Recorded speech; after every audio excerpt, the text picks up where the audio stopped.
السلام علیکم ورحمۃ اللہ وبرکاتہ۔ ناظرین اکرام، الحمدللہ رمضان المبارک کے 14 روزے مکمل ہو چکے ہیں اور آج رمضان المبارک کا 15واں روزہ ہے۔ دعا ہے کہ اللہ تعالی ہمارے آج کے اس روزے کو اپنی بارگاہ میں قبول فرمائے، اور جو بھی ہم خاص وظائف اور اعمال، ذکر اذکار، دعائیں اللہ رب العزت سے کریں، اللہ سے دعا ہے کہ اللہ تعالیٰ سب کو قبول فرمائے۔ تو آج کے دن یعنی 15ویں روزے کی حالت میں کون کون سے اعمال، خاص وظائف اور ذکر اذکار کرنے ہیں، وہ آپ کی خدمت میں پیش کرنے جا رہا ہوں۔ دیکھیے، فجر کی نماز پڑھنے کے بعد، فجر کی نماز کے بعد آپ سورہ فتح 3 مرتبہ پڑھیں۔ سورہ فتح 3 مرتبہ، یہ 26ویں پارے میں ہے۔ انا فتحنا لک فتحا مبینا، چھوٹی صورت ہے، زیادہ لمبی نہیں ہے، مشکل سے 4-5 صفحوں کی ہے۔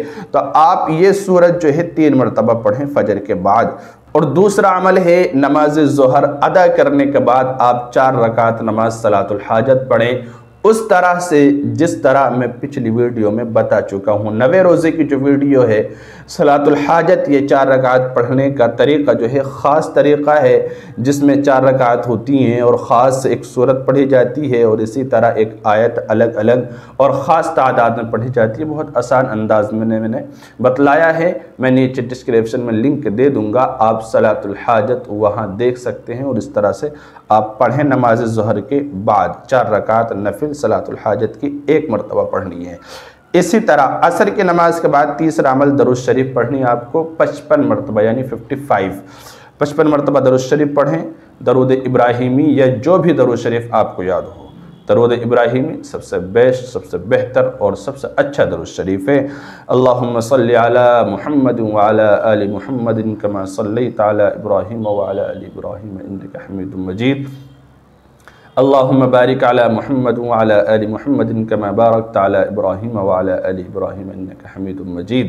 یہ درود ابراہیمی ہے جو نماز سے پڑھا جاتا ہے، اس کو آپ 55 دفعہ پڑھیں۔ یا پھر یہ بھی پڑھ سکتے ہیں، اللہم صلی علی سیدنا محمد النبی الامی وعلی آلہ واصحابہ وبارک وسلم، یہ پڑھ سکتے ہیں آپ کے 3 عمل کمپلیٹ۔ اس کے بعد نماز مغرب ادا کریں، اور چوتھا عمل نماز مغرب کے بعد دعائے کرب و نجات 17 مرتبہ پڑھیں، یعنی لا الہ الا انت سبحانک انی کنت من الظالمین، یہ آیت کریمہ دعائے کرب و نجات ہے، اس کو آپ 17 مرتبہ پڑھیں مغرب کی نماز سے فارغ ہونے کے بعد۔ اسی طرح اگلا عمل ہے 5واں عمل نماز عشاء۔ نماز عشاء ادا کریں، اور عشاء کی نماز کے بعد آپ تراویح وغیرہ سے فارغ ہونے کے بعد سونے سے پہلے آپ جو ہے سورہ آل عمران کی آیت نمبر 26 40 مرتبہ پڑھیں۔ قُلِ اللَّهُمَّ مَالِكَ الْمُلْكِ تُؤْتِي الْمُلْكَ مَنْ تَشَاءُ وَتَنزِعُ الْمُلْكَ مِمَّنْ تَشَاءُ وَتُعِزُّ مَنْ تَشَاءُ وَتُذِلُّ مَنْ تَشَاءُ بِيَدِكَ الْخَيْرُ إِنَّكَ عَلَى كُلِّ شَيْءٍ قَدِيرٌ۔ تو یہ 15ویں روزے کے خاص اعمال، وظائف اور دعائیں، ذکر اذکار تھے جو میں نے آپ کی خدمت میں پیش کیے۔ آپ ان کو ضرور کیجئے روزہ، نماز اور تراویح کے اہتمام کے ساتھ ساتھ۔ اللہ تعالیٰ قبول فرمائے، آسانی کا معاملہ فرمائے۔ السلام علیکم ورحمۃ اللہ وبرکاتہ۔